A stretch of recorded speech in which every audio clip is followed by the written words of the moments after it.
Good morning निर्मल, विकास, सब लोग आ जाओ जो लोग कोर्स लिए हुए हैं।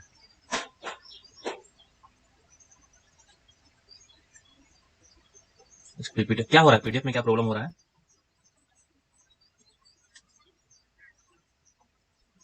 पीपीटी का ही तो पीडीएफ दिया हुआ है ना, उसमें तो कुछ अलग चीज तो नहीं है।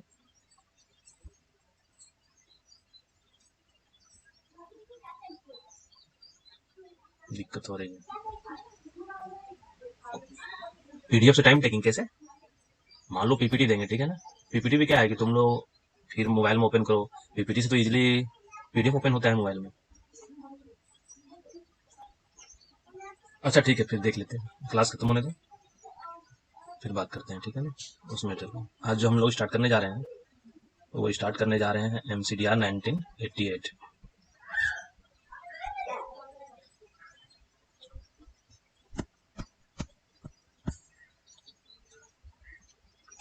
एक मिनट, मोबाइल में हम एक खोल ले रहे हैं, तुम लोग कमेंट वगैरह तो ही देख पाएंगे।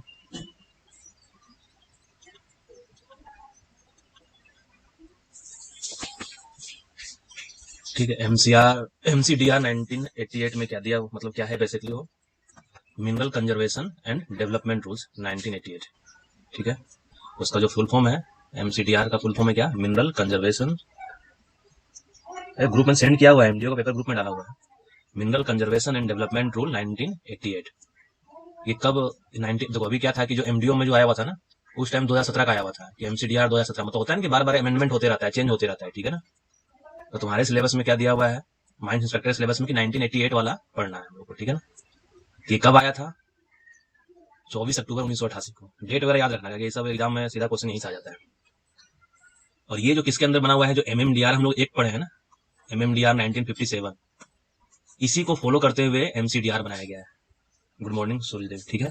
जिस तरीके से माइंस एक्ट को फॉलो करते हुए क्या बनाया गया है, माइंस एक्ट को फॉलो करते हुए CMR बनाया गया है, माइंस रूल्स बनाया गया, उसी तरीके से MMDR को फॉलो करते हुए ये MCDR बनाया गया है। कब आया है एग्जिस्टेंस में? ये 24 अक्टूबर 1988 को, ठीक है।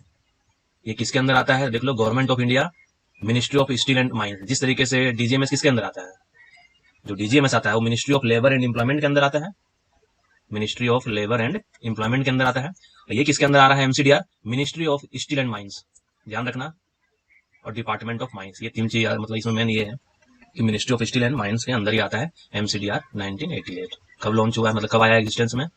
24 अक्टूबर 1988, ठीक है। ये मतलब मान लो कि MMDR के किस सेक्शन के अंदर बना हुआ है, कि MMDR में कहाँ दिया हुआ था कि हाँ MCDR या कुछ बनेगा, तो किस सेक्शन के अंदर बना हुआ है। तो MMDR का जो सेक्शन नंबर 18 है ना, उसके तहत MCDR बनाया गया है, ठीक है ना। Section 18 of the mines and minerals regulation and development act 1957 का जो सेक्शन 18 था, उसके तहत क्या बनाया गया है, ये MCDR बनाया गया है। मतलब क्या, सेक्शन 18 के तहत, ठीक है। इस रूल को क्या बोला जाएगा? दीज रूल्स में भी called the mineral conservation and development. अब इसका अमेंडमेंट कब किया गया था? 2010 में, ठीक है ना। जैसे जैसे अमेंडमेंट किया जाता है, तो ये जो 1988 वाले को कब अमेंडमेंट किया था, बीच बीच में तो किया ही जाता है, जब अगर कोई मेजर अमेंडमेंट करता है ना, तो मेजर अमेंडमेंट कब हुआ है? दीज रूल्स में भी called mineral conservation and development amendment rules 2010, ठीक है। ये पढ़ना नहीं है, ये काम का चीज नहीं है वो। अब इसमें पहले देख लेते हैं कितना चैप्टर है, ठीक है ना, क्योंकि इसमें जो क्वेश्चन आता है ये भी आ जाता है कि चैप्टर 2 में किसके बारे में दिया हुआ है। मतलब इसे क्वेश्चन देना नहीं चाहिए, लेकिन ऐसा भी क्वेश्चन देता है कि मान लो चैप्टर 2 में क्या दिया हुआ है, चैप्टर 3 में क्या दिया हुआ है, इस तरीके से, ठीक है ना। तो देख लो इसमें टोटल चैप्टर कितने हैं, ठीक है ना। चैप्टर 1 में क्या है? Short title and commencement, application और डिफिनेशन, मतलब कहाँ कहाँ पे ये लागू होता है, कौन से माइंस पे लागू होता है, कौन से माइंस पे लागू नहीं होता है, और उसके अंदर क्या डिफिनेशन है, वो किसमें? चैप्टर 1 में दिया हुआ है। चैप्टर 1A में क्या दिया हुआ है? रिकॉनिजेंस ऑपरेशन। MMDR में जो हम लोग पढ़े हुए हैं ना, रिकॉनिजेंस, प्रोस्पेक्टिंग, माइनिंग, मतलब माइनिंग जो है, माइनिंग ऑपरेशन के बारे में, तो वही है। चैप्टर 1 में क्या है? रिकॉनिजेंस ऑपरेशन के बारे में पढ़ना है। चैप्टर 2 में क्या है? प्रोस्पेक्टिंग ऑपरेशन के बारे में पढ़ना है। चैप्टर 3 में क्या है? माइनिंग ऑपरेशन के बारे में पढ़ना है। और ये ध्यान में तुम लोग रखना क्या, कि चैप्टर 1A कहाँ से कहाँ तक दिया हुआ है? 3A to 3 तक चैप्टर 1A है। चैप्टर 2 कहाँ से कहाँ तक है? 4 to 8 है, क्योंकि पूछेगा कि 7th नंबर में क्या था दिया हुआ। एक तो आइडिया लगभग रहेगा ना कि हाँ प्रोस्पेक्टिंग के बारे में दिया हुआ है 4 से 8 में, तो 7 में हो सकता है कि प्रोस्पेक्टिंग से अगर यहाँ का सारा ऑप्शन रहेगा, ऑप्शन इधर से दे देगा। तो चैप्टर 3 में क्या है? माइनिंग ऑपरेशन के बारे में, वो कहाँ से कहाँ तक है? 19 to 26 में दिया हुआ है माइनिंग ऑपरेशन के बारे में, 19 to 26 तक, हाँ। चैप्टर 3 हो गया। फिर चैप्टर 4 में क्या आ गया, प्लान एंड सेक्शन 27 से 30। ये रफ आइडिया रखना है कि 27 से 30 के बीच में क्या दिया हुआ है, प्लान एंड सेक्शन दिया हुआ है। चैप्टर 5 में क्या दिया हुआ है, इन्वायरमेंट दिया हुआ है, जो 31 से 31 से 41 तक है। ठीक है ना, सिर्फ आइडिया एक रखना है कि हाँ लगभग मतलब 31 से 41 में चैप्टर 5 दिया हुआ है। और चैप्टर 6 में क्या है, एम्प्लॉयमेंट ऑफ क्वालिफाइड पर्सन, मतलब माइनिंग इंजीनियर, जियोलॉजिस्ट वगैरह का। ये इंपॉर्टेंट है दोनों, duty of geologist, duty of mining engineer कहाँ दिया हुआ है, ये 43 44 में दिया हुआ है। इसमें टोटल जो चैप्टर है वो टोटल चैप्टर 10 है। ठीक है ना, ये ध्यान रखना कि टोटल चैप्टर इसमें 10 है और टोटल कितना सेक्शन है इसमें, 66 है। 10 चैप्टर और 66 इसमें सेक्शन दिया हुआ है।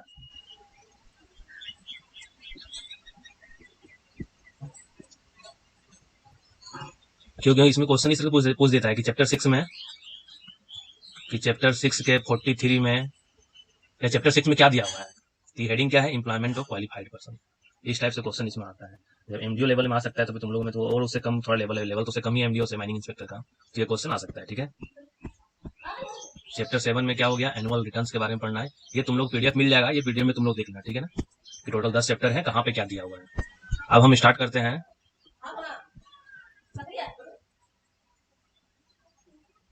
कि कहाँ कहाँ पे ये लागू होता है।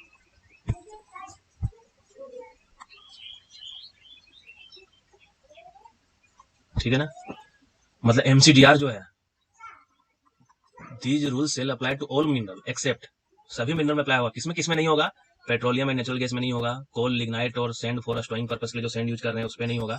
अगर कोई दूसरा सैंड होगा तो उस पर अप्लाई हो जाएगा, लेकिन अगर जिस सैंड का हम लोग स्टोइंग पर्पस के लिए यूज कर रहे हैं उसका नहीं होगा। Any mineral declared as the prescribed substance for the purpose of atomic energy, हाँ विकास वो खत्म हो गया है, एमएमडीआर खत्म हो गया है।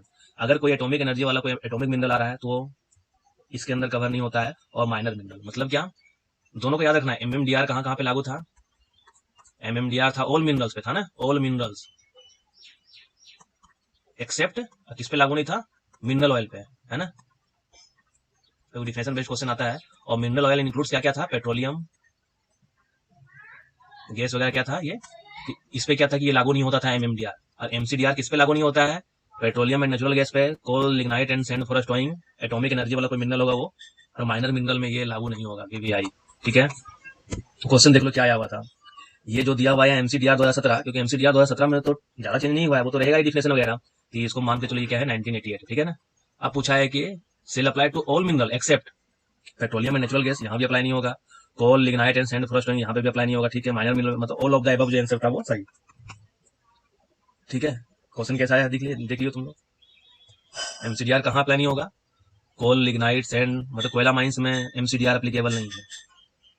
पेट्रोलियम नेचुरल गैस में एमसीडीआर एप्लीकेबल नहीं है। माइनर मिनरल केस में एमसीडीआर एप्लीकेबल नहीं है। एटॉमिक मिनरल के केस में एमसीडीआर एप्लीकेबल नहीं है। ठीक है, अब आता है क्वेश्चन की अबेंडनमेंट ऑफ माइंस क्या होता है। हम लोग सीएमआर में बहुत पढ़े थे, डिसकंटिन्यूएंस, डिसयूज्ड वर्किंग, है ना, अनयूज्ड वर्किंग।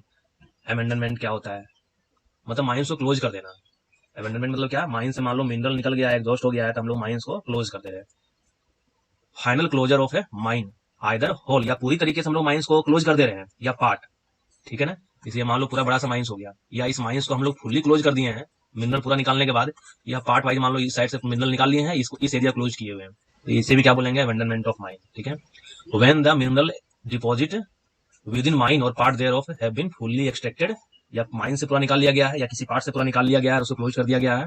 और when the mining operation have become uneconomic, और जब माइनिंग ऑपरेशन अनइकोनॉमिक हो जाता है तो उस केस में हम लोग क्या करेंगे, माइन को क्लोज कर देंगे। तो अबेंडनमेंट के डिफिनेशन में आता है। क्या क्या आता है, हम लोग अबेंडनमेंट ऑफ माइन कब करते हैं, जब हम लोग पूरा मिनरल एक्सट्रैक्ट कर लेते हैं, या पार्शियली या थोड़ा सा मिनरल एक्सट्रैक्ट करके उसको बंद कर देते हैं, या माइनिंग करना अनइकोनॉमिक हो जाता है, तो उस केस में हम लोग अबेंडनमेंट ऑफ माइन करते हैं, फाइनल क्लोजर ऑफ माइन करते हैं। ये ध्यान रखना, क्लोजर एक होता है कि माइन को क्लोजर करना है, और एक होता है माइन को क्लोज करना है। दोनों में डिफरेंस है। क्या डिफरेंस है, क्लोजर मतलब हम लोग पूरा जो प्रोसेस होता है ना, रिहेबिलिटेशन, रीसेटलमेंट, रिक्लेमेशन, उस तरीके से मतलब माइन से क्लोज करना। क्लोज मतलब क्या कि माइंस का बैकफिलिंग, रिक्लेमेशन वगैरह माइंस का नहीं किया गया, सिंपली क्लोज कर दिया गया। इस क्लोजर में और इस क्लोज में दोनों में डिफरेंस है। अबेंडनमेंट ऑफ माइंस से देख लो क्या क्वेश्चन आया हुआ था, ये 1988 कर दे रहे हैं। Under the mineral conservation and development rule 1988, abandonment of mine means final closure of a mine after extraction of total deposit, ये भी सही है। Final closure of a mine after part of total deposit thereof is extracted, अगर partially भी हम लोग extracted किए हैं उसको क्लोज कर दिए, ये भी सही है। Final closure of a mine when the mining operations have become uneconomic, ये भी सही है, मतलब all of the above reason यहाँ पे क्या हो गया, सही हो गया। ठीक है, और डिफिनेशन क्या है, बोरिंग और ड्रिलिंग का डिफिनेशन क्या है वो दिया हुआ है, तो ध्यान रखना, means the penetration of alluvial material rocks और formation by holes for obtaining geological information, मतलब होल वगैरह ड्रिल करके हम लोग जियोलॉजिकल इन्फॉर्मेशन गैदर करना चाह रहे हैं, या हम लोग सैंपल कलेक्ट कर रहे हैं, ये सारा बोरिंग के डिफिनेशन के अंदर आता है, या ड्रिलिंग के डिफिनेशन में ही आता है, या हम लोग एलुवियल मटेरियल जो सॉफ्ट अपर लेवल वाला होता है ना, अगर उसमें भी हम लोग पेनिट्रेशन कर रहे हैं तो वो भी क्या होता है, बोरिंग ड्रिलिंग के अंदर आता है। सिर्फ माइंड में थोड़ा सा एक बार रखना कि हाँ, जियोलॉजिकल इन्फॉर्मेशन अगर प्राप्त करना है तो हम लोग बोरिंग करेंगे, अगर सैंपल निकालना है तो हम लोग बोरिंग या ड्रिलिंग करेंगे, और पेनिट्रेशन अगर हम लोग कर देंगे एलुवियल मटेरियल में तो वो भी बोरिंग ड्रिलिंग के अंदर आता है। ठीक है, अब यहाँ क्या आता है, माइन क्लोजर क्या होता है और टेम्पोररी डिसकंटिन्यूएंस क्या होता है।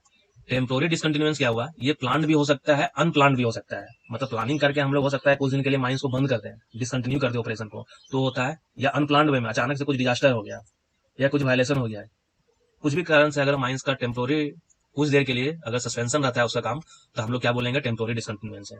मतलब इसमें क्या है कि फ्यूचर में हम लोग दोबारा काम करेंगे, where the operations are likely to be resumed after certain time, कुछ टाइम के बाद हम लोग माइनिंग ऑपरेशन दोबारा स्टार्ट करेंगे, ये टेम्पोररी डिसकंटिन्यूएंस का डिफिनेशन हो गया।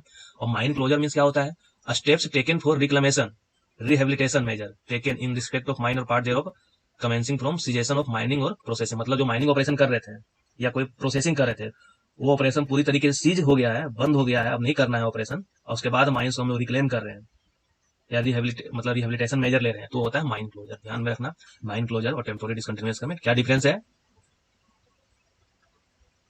ठीक है, आ है समझ, माइन क्लोजर का डिफिनेशन क्या हो गया, टेम्पोररी डिसकंटिन्यूएंस का डिफिनेशन क्या होगा, डिफिनेशन बेस्ड क्वेश्चन आता है, हो सकता है 3-4 क्वेश्चन यही से उठा कर देते, ठीक है ना, ये ध्यान में रखना। अगर यहाँ पे एक्ट का जिक्र करेगा एमसीडीआर में, तो एमएमडीआर का मतलब एमएमडीआर 1957 है, वो कंसिडर किया जाता है। जिस तरीके से सीएमआर में कहीं एक्ट आता था, क्या करते थे हम लोग, सेक्शन 35 ऑफ 1952 ही ना, इसी तरीके से एमसीडीआर के केस में क्या है, एमएमडीआर 1957 67 ये कंसिडर किया जाएगा। ठीक है, अब इसमें दिया हुआ है एजेंट का डिफिनेशन और मैनेजर का डिफिनेशन क्या है। तो एजेंट मतलब क्या हो गया, कोई भी पर्सन जिसका अपॉइंटमेंट किया गया हो, या उसका अपॉइंटमेंट मतलब means any person whether appointed is such और नॉट, चाहे उसका एजेंट के रूप में अपॉइंटमेंट किया गया है या नहीं भी किया गया है, और वो क्या एक तरीके से ओनर का रिप्रेजेंटेटिव के रूप में काम करता है इन respect of management of the mine. Mines act में क्या डिफिनेशन दिया हुआ था कि जो मैनेजमेंट, कंट्रोल, सुपरविजन, डायरेक्शन में पार्टिसिपेट करता है, ये किसका रोल होता है, एजेंट का होता है। ठीक है ना, यहाँ पे सिर्फ क्या दिया हुआ है, जिसका एजेंट के रूप में अपॉइंटमेंट किया गया है, या हो सकता है एजेंट के रूप में अपॉइंटमेंट नहीं भी किया गया हो, लेकिन ओनर के रिप्रेजेंटेटिव के रूप में वो एक तरीके से मैनेजमेंट की ओर से काम कर रहा है। ठीक है, ये एजेंट का डिफिनेशन है। और मैनेजर का डिफिनेशन क्या दिया हुआ है कि मैनेजर का अपॉइंट कौन करेगा, या तो ओनर या एजेंट के द्वारा अपॉइंटेड किया गया है, या हो सकता है कि ओनर और एजेंट खुद को मैनेजर के रूप में अपॉइंट कर ले। वो जो डिफिनेशन दिया हुआ है माइंस एक्ट में अंडर सेक्शन 17, वही डिफिनेशन यहाँ मैनेजर को कंसीडर किया जाएगा। मैनेजर का डिफिनेशन कहां से लिया है, एमसीडीआर में, ये लिया हुआ है डिफिनेशन माइंस एक्ट 1952 से। ठीक है, ये मैनेजर का डिफिनेशन है। माइनिंग इंजीनियर क्या है, जियोलॉजिस्ट क्या है, ये सब आगे है ना, जब पढ़ेंगे तो यही सब टर्म बार बार यूज होगा। तो mining engineer means a person appointed in writing by the owner और agent to perform the duties of mining engineer. ठीक है ना, माइनिंग इंजीनियर का ड्यूटी परफॉर्म करने के लिए जिस पर्सन को ओनर एजेंट अपॉइंट किया हुआ है उसे माइनिंग इंजीनियर बोलेंगे। और जियोलॉजिस्ट किसको बोलेंगे, जो जियोलॉजिस्ट का ड्यूटी करने के लिए जिसको ओनर एजेंट अपॉइंट किया हुआ है वो जियोलॉजिस्ट होता है। और ध्यान रखना, माइनिंग इंजीनियर और जियोलॉजिस्ट कितने मात्रा बताए हुए थे ना, 43 या 44 में था, 43 44, हाँ। ड्यूटीज ऑफ जियोलॉजिस्ट 43 में दिया हुआ है और ड्यूटीज ऑफ माइनिंग इंजीनियर 44 में दिया हुआ है। ये जो ड्यूटीज ऑफ जियोलॉजिस्ट है ये एमसीडीआर के सेक्शन नंबर 43 में दिया हुआ है, और ड्यूटीज ऑफ माइनिंग इंजीनियर 44 में दिया है। वेरी वेरी इंपॉर्टेंट है। ठीक है, रिकॉग्नाइज्ड पर्सन किसे बोला जाता है, कहीं भी वर्ड होगा कि रिकॉग्नाइज्ड पर्सन, कहीं होगा वर्ड ऑथराइज्ड ऑफिसर, कहीं होगा कंट्रोलर जनरल, कहीं होगा कंट्रोलर ऑफ माइंस, इस तरीके से इसमें टर्म यूज होता है। ठीक है ना, वही थोड़ा डिफिनेशन देखें। रिकॉग्नाइज्ड पर्सन कौन होता है, means a person granted recognition by the competent authority to prepare mining plan. जो व्यक्ति माइनिंग प्लान प्रिपेयर करने के लिए कंपिटेंट अथॉरिटी के द्वारा उसको मान्यता मिला हुआ है, वो होता है रिकॉग्नाइज्ड पर्सन। अगर एमसीडीआर में कहीं भी यूज होगा एमसीडीआर में रिकॉग्नाइज्ड पर्सन मतलब क्या, वो एक्सपर्ट है माइनिंग प्लान प्रिपेयर करने में, ध्यान रखना। ठीक है ना, रिकॉग्नाइज्ड पर्सन मतलब क्या, वो माइनिंग प्लान प्रिपेयर करने का एक्सपर्ट आदमी है।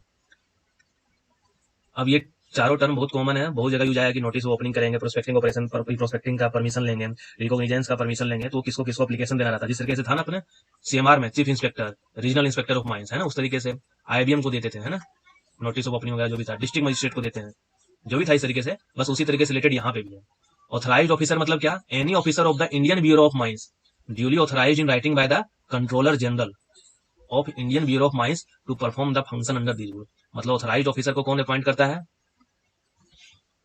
जो ऑथराइज्ड ऑफिसर है इसका अपॉइंटमेंट कौन करता है? Controller general of IBM.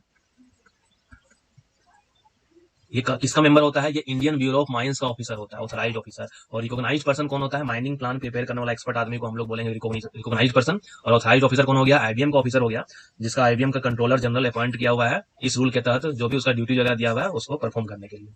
Chief controller of mines कौन होता है? मतलब chief controller of mines of the Indian bureau of mines. ठीक है ना, ये चीफ कंट्रोलर हो गया। कंट्रोलर जनरल कौन होता है? Controller general of the Indian bureau of mines. Controller of mines कौन होता है? Means the controller of mines of the Indian bureau of mines. ये चारों याद रखना, चारों इंपॉर्टेंट है। बस सिंपल डिफिनेशन ही दे देगा, controller of general means controller general of IBM, वहां दे देगा और कुछ 3-4 ऑप्शन दे देगा, ऐसा हो सकता है। ठीक है, तो इसलिए हम डिफिनेशन में तो एमसीडीआर में सब कहीं भी इधर दिया हुआ था, उसमें तो अल्फाबेट के अनुसार देता है ना, ए के बाद बी आएगा, उसके बाद सी वाला देगा, सबको अलग अलग करके हम साथ में रख लिए यहाँ पे। तो बहुत जगह ये टर्म यूज होगा, ये ध्यान रखना। ऑथराइज्ड ऑफिसर के बारे में चीफ कंट्रोलर, कंट्रोलर और कंट्रोलर जनरल के बारे में।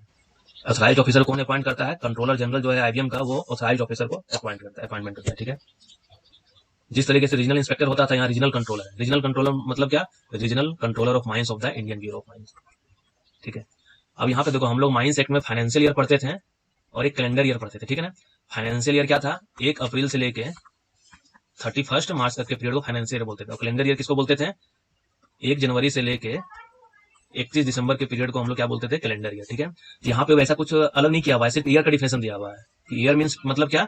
Means the 12 month of period beginning from the first day of April, first day of April to 31 March of the following year को क्या बोला जाता है? ये ईयर का यहाँ डिफिनेशन दिया हुआ है एमसीडीआर में।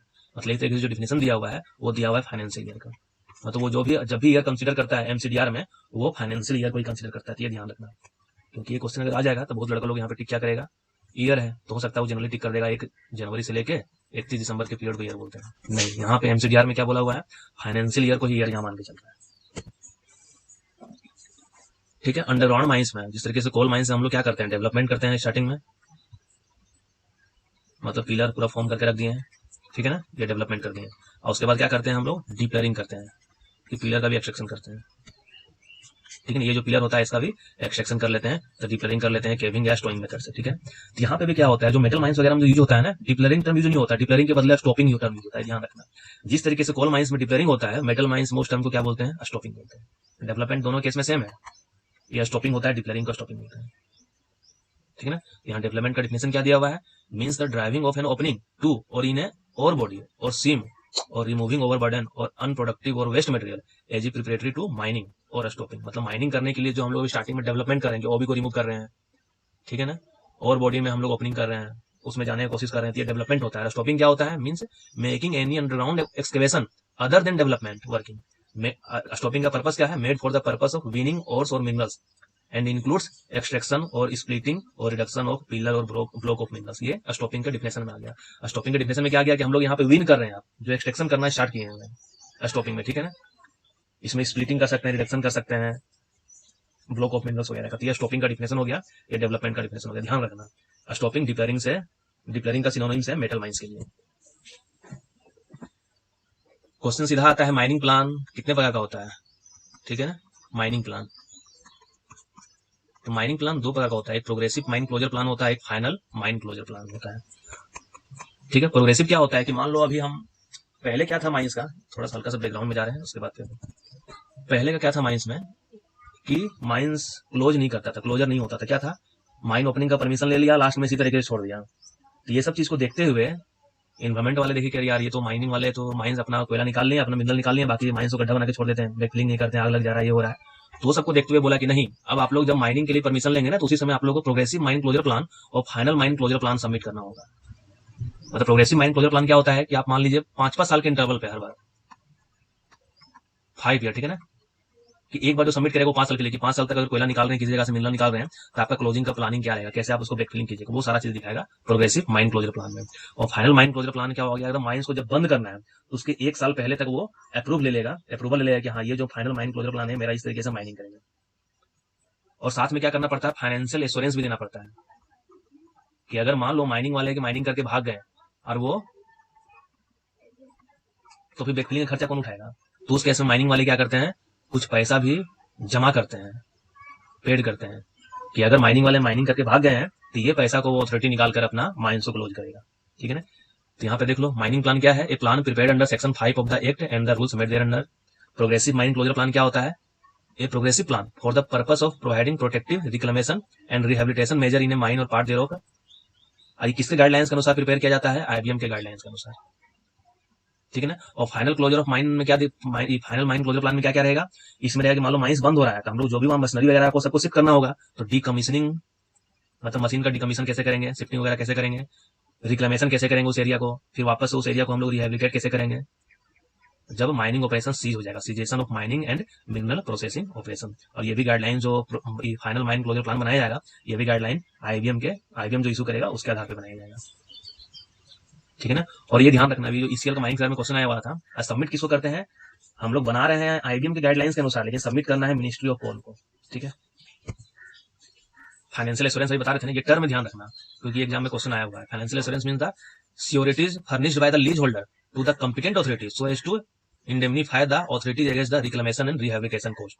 R&R का फुल फॉर्म याद रखना, रिहेबिलिटेशन रीसेटलमेंट करेंगे, ठीक है। वो मिनिस्ट्री ऑफ कोल को सबमिट किया जाता है। एक बार कुछ क्वेश्चन दिखे थे, ठीक है ना, इतना में क्या क्या क्वेश्चन, एक फाइनेंशियल एश्योरेंस वाला कुछ क्वेश्चन था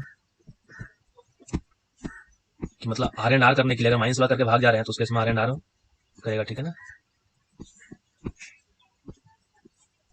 तो यहाँ पे है ना 28 नंबर क्वेश्चन देखो, every mine shall have mine closure plans which shall be of 2 types, namely क्या क्या हो गया, progressive mine closure plan and final closure plan, ठीक है। एनुअल माइन क्लोजर प्लान तो फाइनल क्लोजर प्लान गलत है, progressive mine closure plan and mine closure plan गलत है, एनुअल माइन क्लोजर ये भी गलत है, ठीक है ना। ये क्या हो गया, प्रोग्रेसिव और फाइनल क्लोजर प्लान, ये ध्यान रखना। ये क्वेश्चन आया हुआ है एक और क्वेश्चन 37 नंबर क्वेश्चन पे ध्यान दो, क्या है ये हटा देना, 1988 कर देना, 1988 में भी है, द सिक्योरिटी और guarantee furnished by the lease holder of mining lease, मतलब R&R करने के लिए,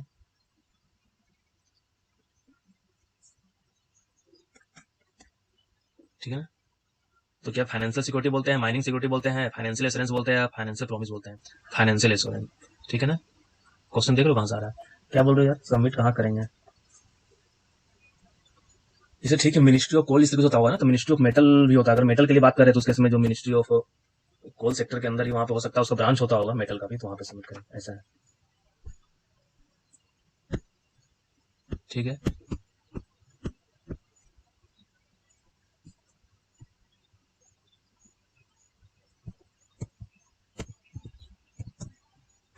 अब एक सिर्फ डिफिनेशन बचा हुआ है, बेनिफिशिएशन क्या होता है, मतलब होता है मिनरल मान लो एक्सट्रैक्ट कर लिए हैं, अब उसका प्रोसेसिंग करना है, तो वही प्रोसेसिंग ऑफ मिनरल्स और ores for the purpose of, हम लोग जिस साइज का चाहिए to regulating the size of a desired produce, removing unwanted constituent, जो उसमें अनवांटेड मटेरियल प्रेजेंट है उसको रिमूव करते हैं बेनिफिशिएशन के द्वारा, और उसके साथ में क्या करते हैं, क्वालिटी इंप्रूव करते हैं, उसका प्योरिटी और ऐसे ग्रेड जो है डिजायर्ड प्रोडक्ट का वो हम लोग इंप्रूव करते हैं, इंप्रूव क्वालिटी प्योरिटी और ऐसे ग्रेड ऑफ डिजायर्ड प्रोडक्ट। ये बेनिफिशिएशन का डिफिनेशन से याद रखना, जितना डिफिनेशन बताए हुए हैं वो सारा इंपॉर्टेंट है।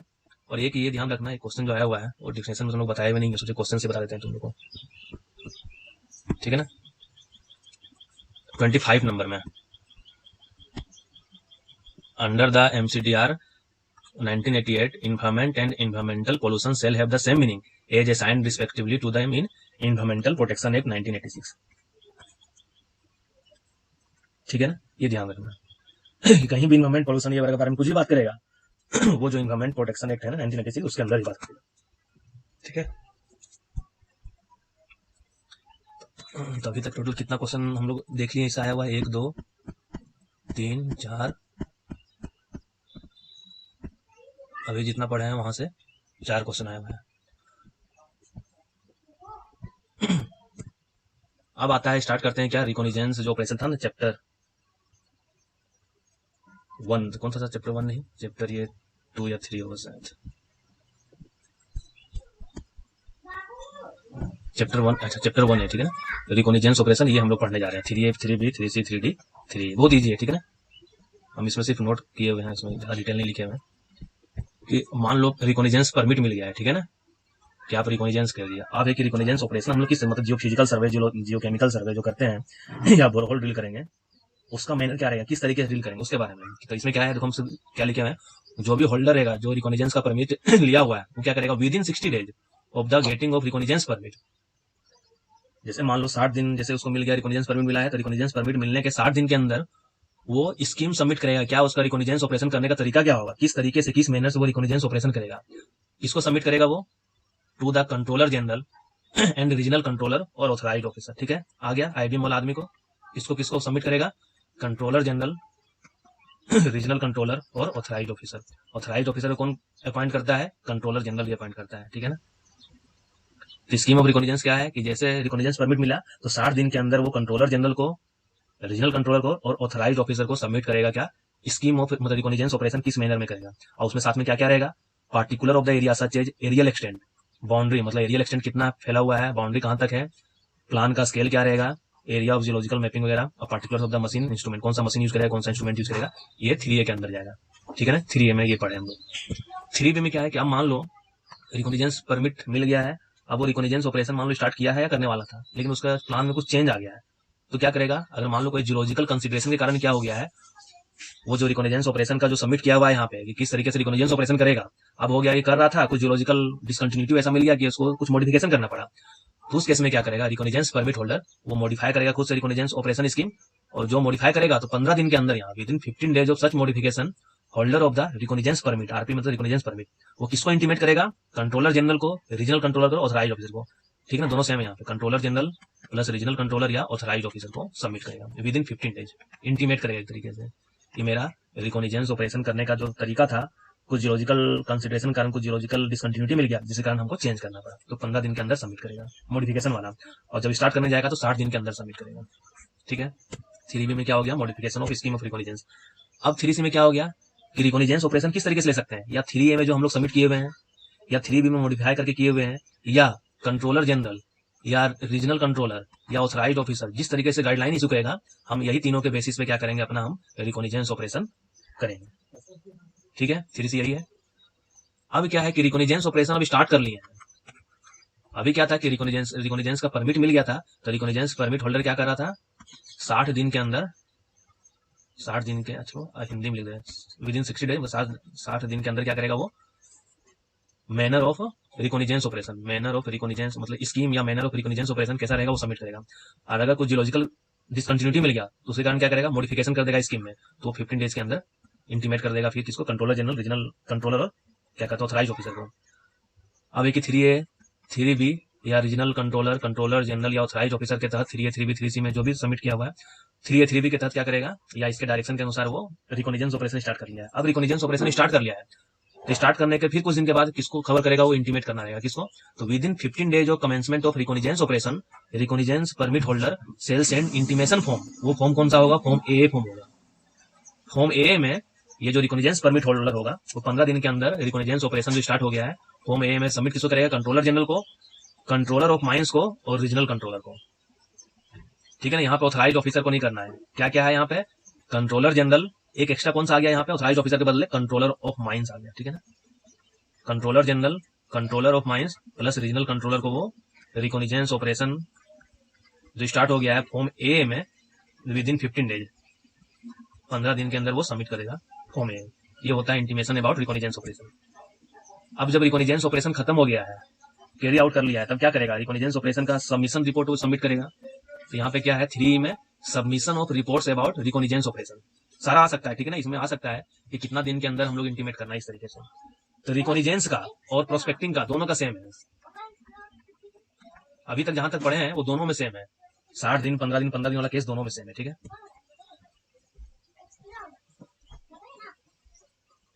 अब ये जो सबमिट करेगा ना फाइनल रिपोर्ट रिकॉग्निजेंस ऑपरेशन का, वो फॉर्म BB में सबमिट करेगा। किसको सबमिट करेगा, जिसको फॉर्म AA सबमिट किया था उसी को फॉर्म BB सबमिट करना है। किसको किसको, controller general, controller of mines और रीजनल कंट्रोलर को।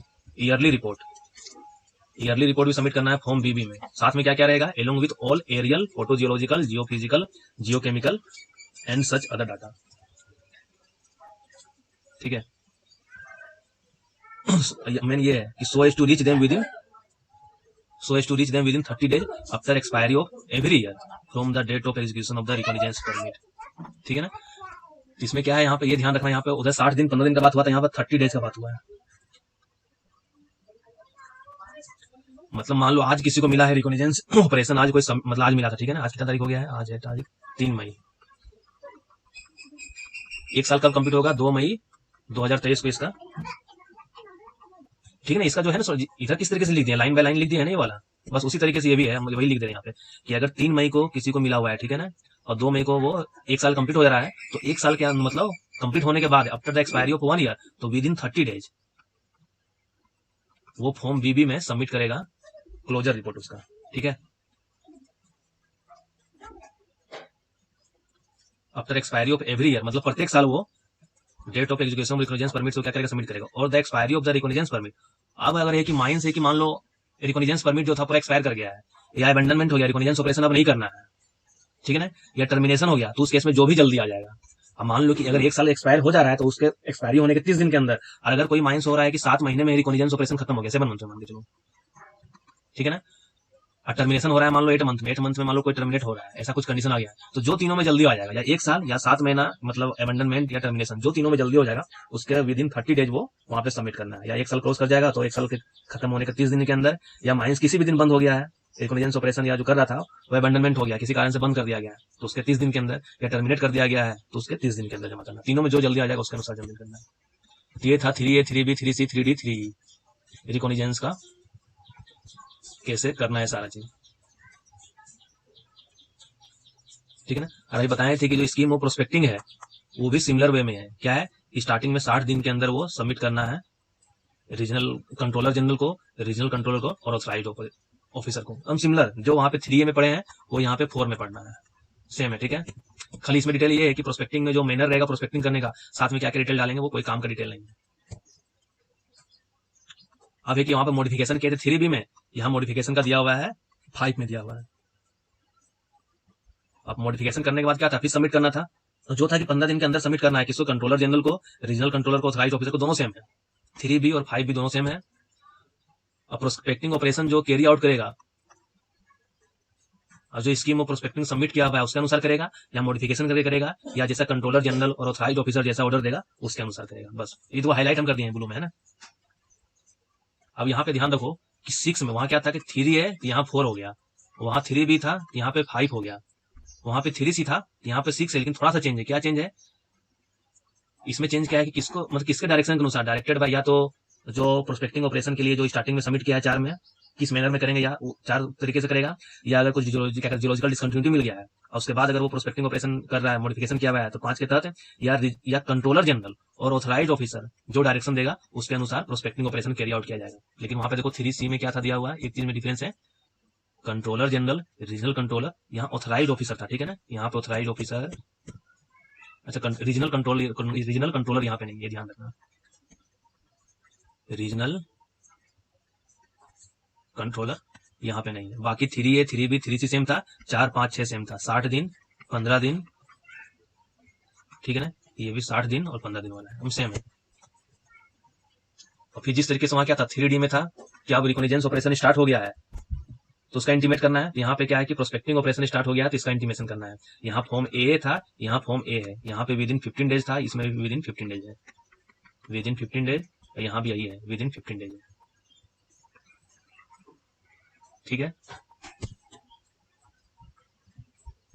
अब वहां पर क्या था कि जो हम लोग रिकॉग्निजेंस ऑपरेशन का जो फॉर्म बीबी में सबमिट कर रहे थे ना, यहाँ पे कौन सा फॉर्म में सबमिट करना है, फॉर्म बी में सबमिट करना है। और यहाँ पे क्या था, वहां पे एक एक्स्ट्रा क्या आता है, यहाँ पे दोनों वही है, यहाँ पे ऑथराइज्ड ऑफिसर हट जाता है, कंट्रोलर ऑफ माइंस आता है, वहां भी सेम था, 3E में भी सेम था, मतलब 3 यहाँ नहीं दिखा होगा, 3E और 8 दोनों सेम है, ठीक है ना। यहाँ भी क्या था कि 30 दिन के अंदर अगर 1 साल एक्सपायर कर गया है, an yearly report to reach them within 30 days after the expiry of the 12 month, मतलब 1 साल का एक्सपायरी होने के विद इन 30 दिन के अंदर उसके पास पहुंच जाना चाहिए। और अगर एक्सपायर कर गया है तो दोनों में जो जल्दी आ जाए, मतलब दोनों सेम है, ठीक है ना। यहाँ पे वो जो पढ़ाया हुआ है वहाँ पे वो दोनों सेम है यहाँ पे। इस तरीके से रिकॉग्निजेंस और प्रोस्पेक्टिंग का तुम्हारा पूरा ठीक हो गया, कोई दिक्कत नहीं है। अब थोड़ा सा कुछ हम लोग और जो इंपॉर्टेंट है वो पढ़ते हैं, ठीक है ना, उसके बाद थ्योरी वाला पोर्शन कवर करेंगे। अभी थोड़ा कुछ प्लान सेक्शन के बारे में पढ़ लेते, थोड़ा इंटरेस्टिंग है।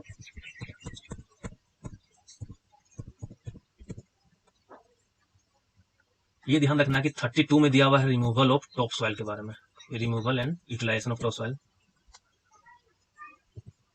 एक की प्लान था ना।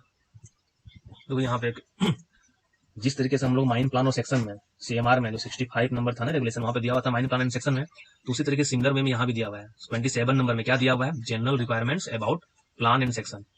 मतलब प्लान में क्या क्या शो करना चाहिए, name of the mine, name of the owner रहेगा, और किस पर्पस के लिए बनाया जा रहा है प्लान, यही 3 चीज रहता है।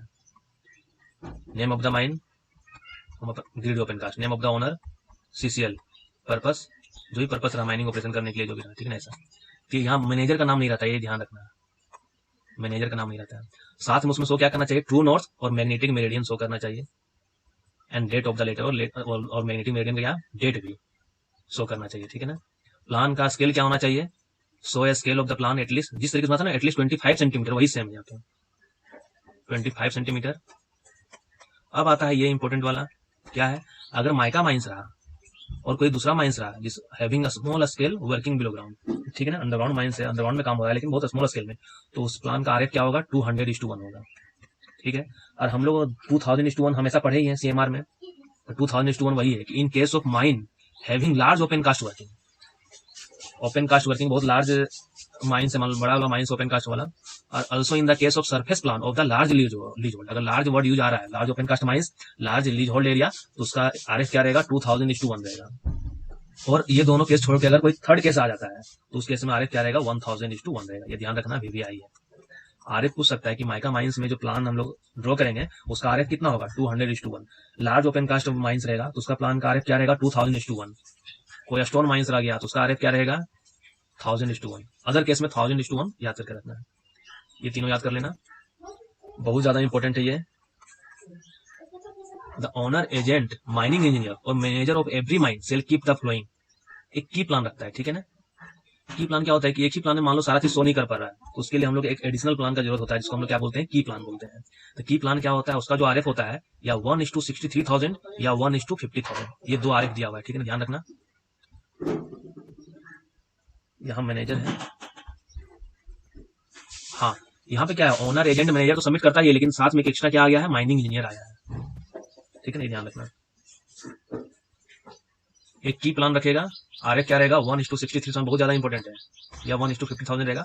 और ये जो कंटूर शो करेगा ना, इसको कंटूर लाइन क्या होता है, which join the point of same elevation, एक इमेजरी लाइन होता है ना, जो सेम एलिवेशन के पॉइंट को ज्वाइन करता है। जैसे मान लो इसका पूरा सब जितना भी पॉइंट है, ये 220 हो गया, ये 230 हो गया, फिर इस केस में 200, मतलब वो कंटूर शो करेगा at an interval, at not more than 20 metre interval, बहुत ज्यादा इंपॉर्टेंट है। ये की प्लान के केस में एक होता है इन्वायरमेंट प्लान, ठीक है ना, एक इन्वायरमेंट प्लान आता है, इसका आरएफ कितना रहेगा, 1:5,000 रहेगा, और ये जो कंट्रोल लाइन शो करेगा ये 5 मीटर के इंटरवल, ये दोनों में एक क्वेश्चन जरूर आ सकता है, ठीक है ना। की प्लान और इन्वायरमेंट प्लान, इसका जो आरएफ रहेगा 1:63,000 और 1:50,000, इसका आरएफ रहेगा 1:5,000। इसमें जो कंटूर दिखाएंगे नॉट मोर देन 20 मीटर के इंटरवल पे, और इसमें जो कंटूर रहेगा 5 मीटर के इंटरवल पे कंटूर लाइन दिखाएंगे, ठीक है ना। एक नए क्वेश्चन यहाँ से 100% गारंटी कराना चाहिए। और एक और ध्यान रखना है, इन्वायरमेंट मैनेजमेंट प्लान में है ना, क्या क्या दिया हुआ यहाँ पे, सेकंड नंबर में, फोर्थ नंबर में, 5 नंबर में क्या है, सेकंड नंबर में contour line at 5 metre interval, 4 में क्या दिया हुआ है, area occupied by mine working, कितना एरिया को डिफोरेस्टेशन किया गया है, मतलब क्या पेड़ वगैरह कितना साफ सफा मतलब हटा दिया गया है। Area covered by dump, height क्या है डंप का, जो मटेरियल निकाल रहे हैं वो भी डंप निकाल रहे हैं, वो भी कहीं जाके डंप कर रहे हैं, तो एरिया कितना कवर कर रहा है डंप, डंप का हाइट क्या होगा, processing plant, surface building, workshop, mining township, ये सारा चीज इन्वायरमेंट मैनेजमेंट प्लान जब भी बनाएंगे ये सारा चीज रहता है। और साथ में 5 नंबर में क्या है, कि कितना एरिया को हम लोग रिक्लेम किए हैं, बैकफिल किए हुए हैं, कितना एरिया हम लोग पेड़ पौधा लगाए हुए हैं, लोकेशन ऑफ प्रोटेक्टिव बैरियर्स कहाँ है, चेक डैम कहाँ, चेक डैम होता है ना, वो मेटल माइन से जो इफ्लुएंट वगैरह निकलता है, तो उसके लिए हम लोग क्या बनाते हैं, इफ्लुएंट ट्रीटमेंट प्लांट वगैरह बनाते हैं, तो वो सारा चीज शो करना है। तो क्या है, provided that particulars with regard to item second 4 and 5 shall be applicable only up to 60 metre beyond, मान लो अपना माइंस बाउंड्री ये है पूरा, और हम लोग डंपिंग मान लो इधर एरिया पे कर रहे हैं, तो डंपिंग का क्या है, इस मान लो डंपिंग इस जगह पे कर रहे हैं या रिक्लेम के एरिया ये, तो बाउंड्री से 60 मीटर तक का ही एरिया को ये कंसिडर करेगा, ठीक है ना, अपने मतलब बाहर साइड अपना लीज होल्ड के बाहर 60 मीटर तक का वो एरिया कवर करेगा, तो ये ध्यान रखना, 60 मीटर यहाँ पे है। Provided that particulars with regard to item second, contour जो इंटरवल रहेगा 4 में, जो एरिया हम लोग माइनिंग कर रहे हैं जहाँ पे, वो भी डंप का हाइट क्या रहेगा, वो सारा चीज। और 5वां में एरिया कितना रिक्लेमेशन किए हैं, सेल भी applicable only up to 60 metre beyond the boundary of the lease area, अपना जो बाउंड्री का लीज एरिया है, जो अपना लीज एरिया का बाउंड्री है, उसके बियॉन्ड हम लोग कितना 60 मीटर तक जा सकते हैं, ये ध्यान रखना, ठीक है। ये होता है इन्वायरमेंट मैनेजमेंट प्लान, जो इंपॉर्टेंट वही हम इधर लिखे हुए हैं, ठीक है ना, ज्यादा हम कुछ नहीं लिखे हुए। अब होता है कि प्लान और सेक्शन कॉपी भी तो सबमिट करना है, तो कब सबमिट किया जाता है? वहां था ना एनुअल रिटर्न वगैरह सबमिट करना रहता है, यहाँ मान लो एक दिया हुआ कि प्लान और सेक्शन का कॉपी सबमिट करना है। किसको सबमिट करना है? ये जो ऑनर, एजेंट, मैनेजर और ये जो माइनिंग इंजीनियर रहेगा ना, वो सबमिट किसको करेगा? Controller general plus controller of mines plus regional controller. कब करेगा? ऑन और before 30 June of every year. ये ध्यान रखना। जो कॉपी प्लान सबमिट करेगा, कॉपी जो प्लान और सेक्शन सबमिट करेगा, वो कब करेगा? ऑन और before 30 June of every year को वो सबमिट करेगा। ठीक है, 60 ऑन और बिफोर 30 डेज ऑफ जून।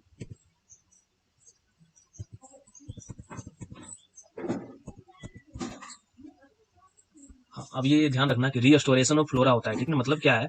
होता है ना कि हम लोग माइनिंग कर रहे हैं, रिस्ट फ्लोरा और फोना होता है। तो मान लो हम लोग जितना पेड़ काट रहे हैं ना किसी जगह पे, जितना भी पेड़ काटे हुए, मान लो 1 2 3 4 पेड़ काटे हुए हैं, तो हम लोग कम से कम 8 पेड़ जरूर लगाएंगे, उसका डबल लगाएंगे। ठीक है ना? तो यहाँ पे क्या है? Every holder of a prospecting licence और mining lease shall take immediate measures for planting in the same area और any other area selected by the controller general और the authorised officer not less than twice the number of trees destroyed. ये ध्यान रखना है कि अगर मान लो नंबर ऑफ ट्रीज जो प्लांट करेंगे, नंबर ऑफ ट्रीज प्लांटेड, वो एटलीस्ट क्या रहेगा? 2 टाइम्स किसका रहेगा? Number of trees destroyed. हो सकता है ये क्वेश्चन पूछ दे कि 4 टाइम रहेगा, 5 टाइम रहेगा, 6 टाइम रहेगा, ऐसा कुछ रहेगा। तो जिसको पता रहेगा, ये माइंड में रहेगा, तुम लोग का भूल तो नहीं जाओगे, कंफर्म है, गारंटी है, नहीं भूल पाओगे तुम लोग। 2 नंबर ऑफ ट्रीज डिस्ट्रॉयड। ठीक है, आ रहा है कि नहीं समझ में? तुम लोग सब चुप हो यार, तुम लोग से कुछ पूछे भी नहीं हो तो। सूर्यदेव, विकास, केडी, क्योंकि हम लोग पास टाइम भी नहीं है ना, इसलिए इतना फास्ट भी पढ़ाना पड़ रहा है, क्या करें। ठीक है, बस एक बार तुम लोग वही करना है, रिवीजन करना ना, वो सब समझ में आ जाएगा क्या है। हैंग हो रहा। अभी 1 घंटा की तो क्लास हुआ है यार, 8:30 बजे तो क्लास ही स्टार्ट हुआ, 8:35 में, अभी 1 घंटा हो रहा है। ठीक है, इधर कुछ इंपॉर्टेंट था जो हम अपने पीपीटी में ले लिए थे, और कुछ इंपॉर्टेंट हम इसमें मार्क करके रखे हुए हैं।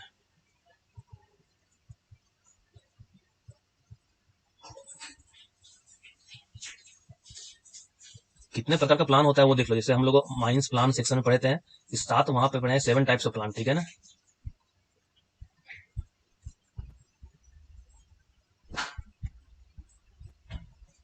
देखते हैं, अगर आज पॉसिबल होगा तो क्लास हम लोग शाम में ले लेंगे।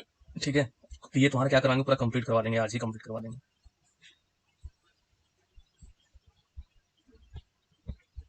ये टाइप्स ऑफ प्लान एक बार देख लो। ठीक है ना? कितने प्रकार का प्लान होता है? एक सरफेस प्लान होता है। हाँ, आज रखना होगा, आज क्योंकि आज छुट्टी है ईद का ना, और 3 दिन मेरे माइंस में छुट्टी है, 2 दिन इलेक्शन ट्रेनिंग है, तो हो सकता है कि सुबह शाम करके ही रखना होगा कंप्लीट करने के लिए। ठीक है ना? बाकी तुम लोग रिवीजन करते जाना, और तुम लोग के लिए मॉक टेस्ट भी रेडी हो रहा है, मतलब एमसीक्यू क्वेश्चन वगैरह, तो आज भी तुम लोग अच्छा खासा हो जाएगा तैयारी। कौन कौन सा प्लान होता है ध्यान रखो। सरफेस प्लान होता है, दूसरा में सरफेस जियोलॉजिकल प्लान होता है, ट्रांसवर्स सेक्शन और section of the working transverse section plan हो गया। फोर्थ में क्या हो गया? नोटिफिकेशन नहीं आता है क्लास का, तो ग्रुप में थोड़ा देख लिया करना ना, क्लास का टाइमिंग आना चाहिए यार, मैसेज तो जाना चाहिए, नहीं तो जो क्लास का टाइमिंग जब रहता है ना, तो उस केस में ओपन करना, वहाँ क्लास ज्वाइन करने का मतलब ऑप्शन आता है, तो ज्वाइन कर लेना। अच्छा, न्यू हो रोशन। अच्छा ठीक है, इधर देखो अभी कितना प्रकार का प्लान होता है। हम लोग वहाँ पे क्या पढ़ते थे? 7 प्रकार का है ना, 7 टाइप। अच्छा, ग्रुप में ऐड हो जाओगे रोशन, अपना नंबर बताओ। तो नंबर क्या है रोशन? 20 मिनट और क्लास लेंगे। ठीक है ना? 20 मिनट में और कुछ बहुत सारा चीज कवर करते हैं। 9304272166। ठीक, ऐड हो जाओगे तुम। ठीक है, कितने प्रकार का प्लान सेक्शन, मान लो सीधा पूछ दे कितने प्रकार का प्लान और सेक्शन होता है। सरफेस प्लान हो गया पहला, दूसरा में सरफेस जियोलॉजिकल प्लान हो गया, थर्ड में हो गया ट्रांसवर्स सेक्शन और सेक्शन ऑफ वर्किंग, फोर्थ में क्या हो गया? लॉन्गिट्यूडनल माइन सेक्शन और सेक्शन शोइंग वर्टिकल प्रोजेक्शन। ठीक है ना? ये ध्यान रखना, यहाँ पे क्या है? इन लॉन्गिट्यूडनल माइन सेक्शन और section showing vertical projection of the mine working. थोड़ा सा इसको बड़ा कर दे रहे हैं।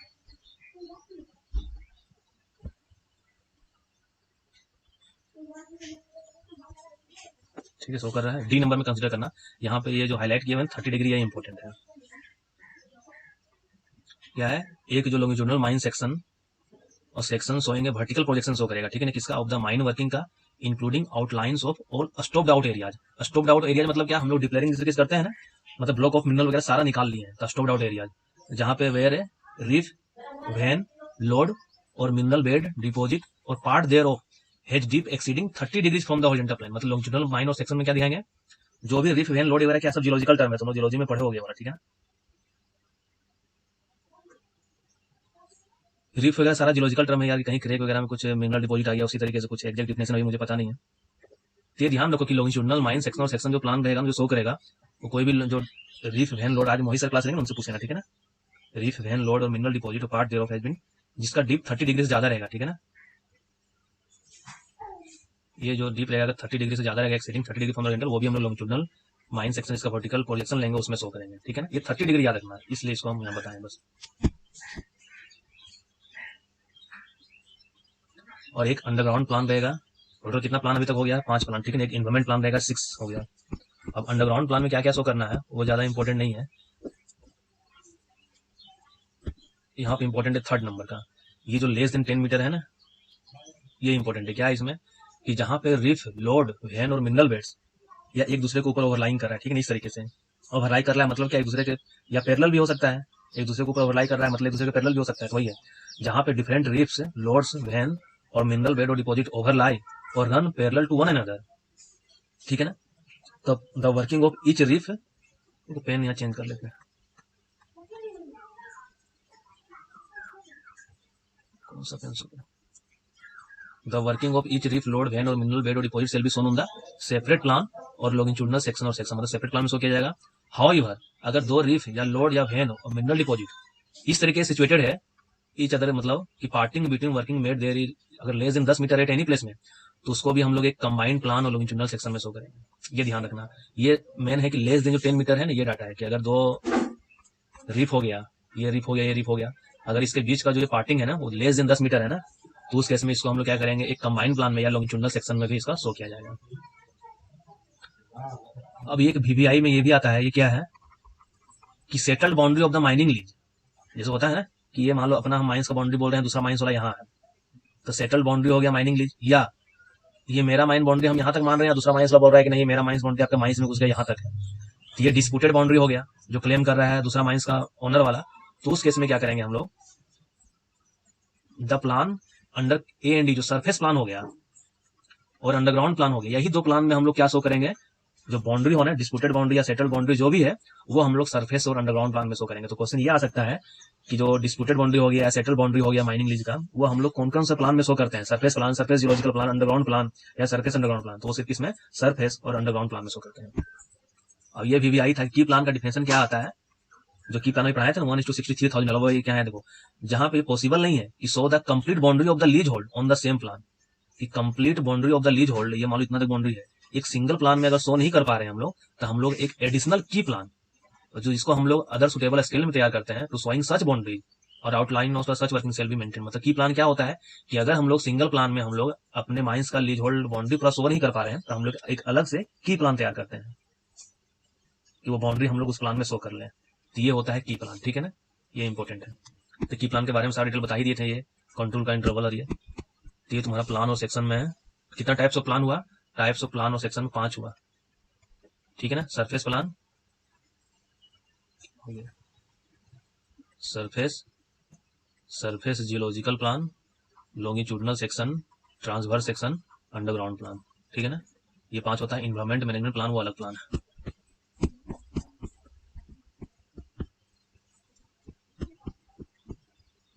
ये भी जो हाईलाइट करके रखे हुए हैं ना वो तुम लोग, अच्छा वो जो पीडीएफ अपडेट हुआ है इसमें ये हाईलाइट किया हुआ है कि नहीं,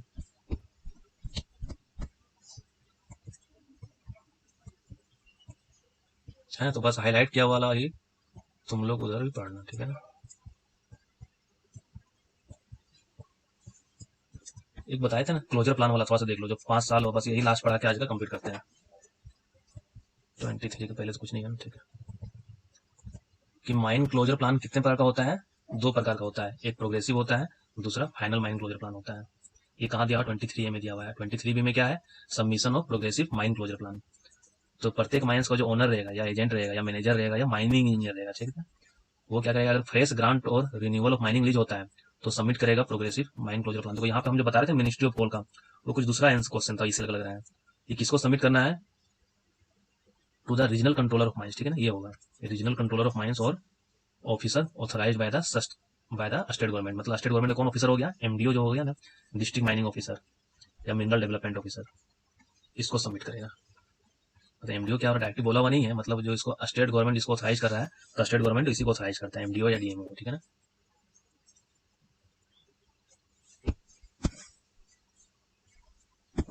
अब क्या है कि जो ऑनर, एजेंट, मैनेजर और माइनिंग इंजीनियर वो क्या करेगा, shall review the progressive mine closure plan. कितने साल में रिव्यू करेगा, ये ध्यान रखना, एवरी 5 साल में, प्रत्येक 5 साल में वो रिव्यू करेगा from the date of its approval in case of existing mining. और रिव्यू करके वो सबमिट करेगा रीजनल कंट्रोलर को और ऑफिसर जो ऑथराइज रहेगा स्टेट गवर्नमेंट के द्वारा, ठीक है ना। अब ये मान लो माइंस वाले progressive mine closure plan submit कर दिए हैं, तो हो सकता है कि रीजनल कंट्रोलर या जो ऑफिसर ऑथराइज है वो उसको एक्सेप्ट कर ले या उसको बोले कुछ मॉडिफिकेशन करे। तो वही है क्या कि रीजनल कंट्रोलर जो भी रहेगा ना, वो 90 दिन के अंदर, ये इंपॉर्टेंट है, जैसे इसके पास प्लान सबमिट होगा तो रीजनल कंट्रोलर या डीएमओ एमडीओ जो कि स्टेट के द्वारा ऑथराइज ऑफिसर होता है, वो 90 दिन के अंदर उसका अप्रूवल या रिफ्यूजल बता देगा, या हो सकता है बोलेगा कुछ मॉडिफिकेशन करने के लिए। और अगर वो विद इन 90 डेज के अंदर नहीं बताता है, कुछ रिप्लाई नहीं करता है, तो मान लिया जाएगा कि ये जो ऑनर, एजेंट, मैनेजर जो प्लान सबमिट किए हुए हैं प्रोग्रेसिव माइन क्लोजर प्लान, वो सही है, कोई दिक्कत वाली बात नहीं है, ठीक है। तो वही है, इफ अप्रूवल और refusal of the progressive mine closure plan is not conveyed to the owner, agent, manager और mining engineer of the mining lease within the period as specified in the sub rule 4। Sub rule 4 में क्या दिया हुआ है, 90 days का time दिया हुआ है।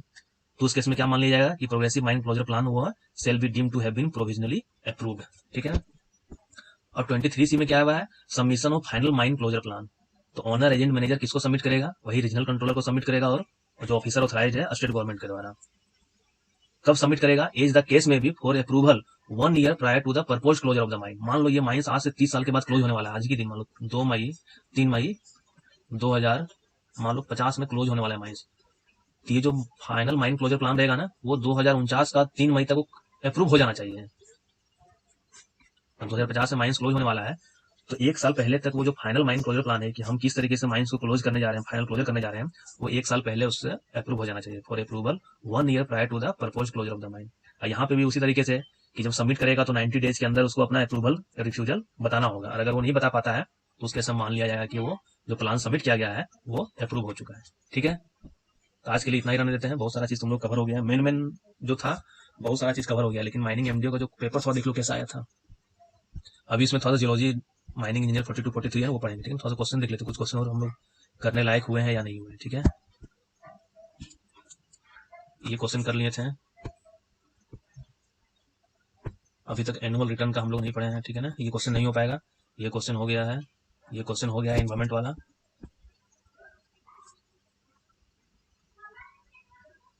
क्वेश्चन नंबर 18 बताएं, 18 किसी का क्वेश्चन है,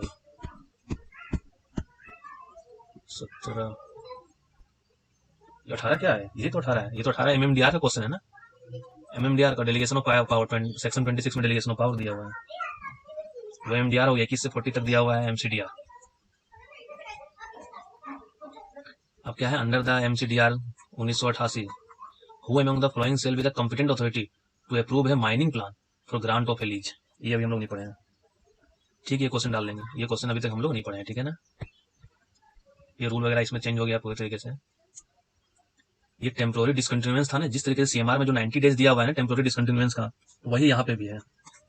टेम्पोररी डिसकंटिन्यूएंस का कहीं टर्म यूज हो रहा है तो मतलब हाँ वो माइनिंग लीज वाला पढ़ेंगे ना। अभी हम लोग रिकॉग्निजेंस और परमिट और प्रोस्पेक्टिंग करके छोड़ दिए थे ना, ये माइनिंग लीज का क्वेश्चन है तो होना चाहिए वही। कैटेगरी ए माइंस क्या होता है, कैटेगरी बी माइंस क्या होता है, उसके बारे में थोड़ा सा पढ़ लेंगे। ये देखो, ये क्वेश्चन हो सकता है, बन सकता है, ये ध्यान रखो। पहला कौन हेड होता है, कंट्रोलर जनरल हो गया ना, controller general, chief controller of mines, controller of mines, regional controller, authorised officer. तो यहाँ पे क्या है कि under the MCDR which statement is true regarding exercise of powers, मतलब कौन किसके पावर का है इस्तेमाल वाला। तो power of the regional controller can be exercise by the controller of mines. ये रीजनल कंट्रोलर के पास जो पावर है, तो क्या उसके power controller of mines exercise कर सकता है कि नहीं, करना चाहिए। Power of the controller of mines can be exercise by the chief controller of mines, तो ये कंट्रोलर तो चीफ कंट्रोलर बड़ा हो गया तो ये भी कर सकता है। और power of the chief controller of mines can be exercise by the controller general. हाँ, तीनों सही है। मतलब कौन किसका पावर का इस्तेमाल कर सकता था? सब क्या होगा कि जो भी लोअर के पास जो पावर रहेगा तो उसका तो हायर उस पावर को अप्लाई कर ही सकता है। तो सब में क्या दिया है? इसमें रीजनल कंट्रोलर दिया हुआ है। तो रीजनल कंट्रोलर से बड़ा कौन होता है? कंट्रोलर ऑफ माइंस होता है। कंट्रोलर ऑफ माइंस से बड़ा कौन होता है? चीफ कंट्रोलर होता है। चीफ कंट्रोलर ऑफ माइंस से बड़ा कौन होता है? Controller general. तो all of the above option यहाँ पे सही हो गया।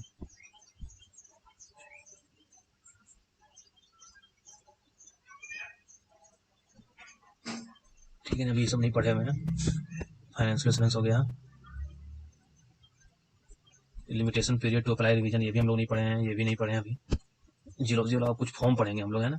ABCDEFGH जो भी फॉर्म है वो फॉर्म पढ़ेंगे तो ये फॉर्म का क्वेश्चन बन जाएगा। देखो है ना, यहाँ चैप्टर 6 में दे दिया है ना, जो बताया चैप्टर वाला। ये चैप्टर 6 में क्या दिया हुआ है? Deals with sustainable mining, notice of return, geological report या मिसलेनियस। तो नोटिस एंड रिटर्न होता है उसका आंसर। ठीक है, आज जितना पढ़ लिए हैं, देखते हैं अगर पॉसिबल हो पाएगा ना तो शाम में एक बार इन्फॉर्म कर देंगे क्लास का। और ये वीडियो अभी जब अवेलेबल होगा तो तुम लोग जरूर देख लेना, ठीक है ना। PDF वगैरह तो बाकी अपलोड हो ही जाएगा। ठीक है, तो आज इतना ही रखते हैं। इजी है, तुम लोग को सिर्फ क्या है कि रिवीजन करना है, ठीक है। रिवीजन करो। अभी तो लग रहा हो कि बहुत सारी चीज पढ़ ली है, कहाँ कंट्रोलर जनरल था, कहाँ क्या था, लेकिन एक बार जब तुम लोग दोबारा से रिवीजन करोगे ना तो सब सारा चीज क्लियर हो जाएगा। ठीक है, ठीक है, हम दे दे रहे हैं PDF है, ग्रुप में डाल देते हैं, ठीक है ना। प्रिंट करवा के पढ़ लेना, लेकिन प्रिंट भी तो कलरफुल नहीं होगा, वो तो डार्क डार्क आ जाएगा, ब्लैक ब्लैक आ जाएगा। तुम लोग मोबाइल या लैपटॉप में हो सकता है पढ़ना होगा उसके इसमें। ठीक है, क्वेश्चन भी डाल देते हैं ग्रुप में। ठीक है, तो ठीक है, ठीक है। मनीष, तुम भी ग्रुप में ऐड नहीं हो क्या? मनीष, तुम भी अपना नंबर दे दो यार।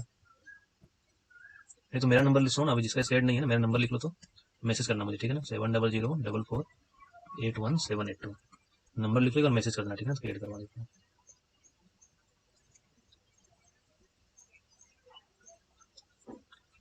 वही है कि इसमें इतना कम टाइम था ना, अगर हम लोग पहले से अगर प्लानिंग किए रहते हैं तो लड़का लोग बुला रहता तो वो तैयारी और बहुत अच्छे तरीके से हो सकता था। ठीक है, तो क्लास मिस करते हैं।